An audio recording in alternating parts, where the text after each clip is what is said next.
Hello everyone, and welcome to our vlog, Marriage, Family, and Beyond. I'm Abidan Shah, and my wife Nicole is here with me. And today we're talking about this technology.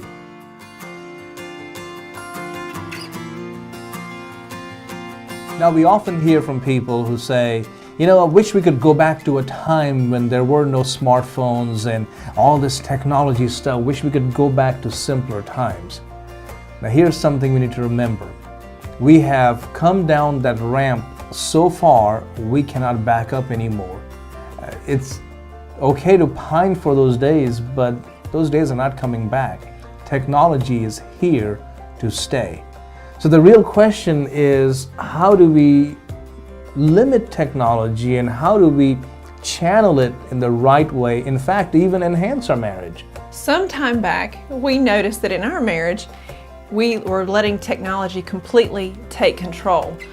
We were spending more time on our cell phones, on our iPads, than we were actually communicating and spending time with each other.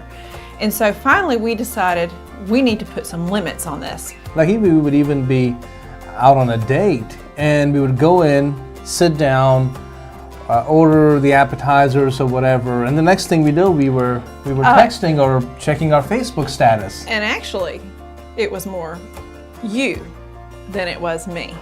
I was just responding to church people, that's why. So you say. Why don't you just send me to prison? Yeah. So we made some decisions that one of them, a major one, was when we go on dates, we actually just put our phones away and we don't even look at them. Now, maybe kids may text us or they may call us, but that's different. But other than that, every other call can wait. There is no emergency to say, I need to answer them and tell them something which is trivial. And actually spend time talking to each other and spending time with each other and enjoying each other's company. So we had to make a conscious decision to limit the use of technology. But you can also use it for the good of your marriage. We have discovered a new podcast which is called One Extraordinary Marriage, and it's by Tony and Elisa DiLorenzo. And what we do is we'll go on a date and we'll spend the time getting to wherever we're going, spending that time talking with each other, just reconnecting after a long week. And then we go to the restaurant or do whatever we want to. And then on our way home, we turn the podcast on and we listen to the next one in line. And to really be honest with you, that podcast has enriched our marriage beyond our wildest imagination. And then there's something that Nicole does. She will post verses or she will post these sayings on Facebook, and it's directed to me, but it also encourages other couples and other people to say, hey, you can have a good marriage. And there is no perfect marriage.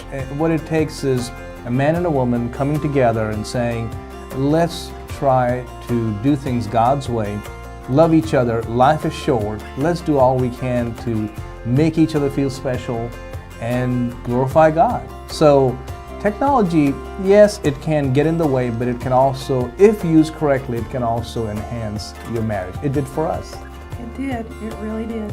So go check out these different podcasts. The first one that I mentioned was One Extraordinary Marriage, and by Tony and Lisa DiLorenzo. And also you can go and check out Abidan's blog. He did a series on marriage not too long ago. It's fantastic. And it's called Keeping Intimacy in Marriage. And you can also go to our podcast, Clearview Podcast, and actually listen to that message. So I hope you will take advantage of these opportunities God has given to us. Rather than demeaning technology or criticizing it all the time, let's turn around and use it to benefit our marriages.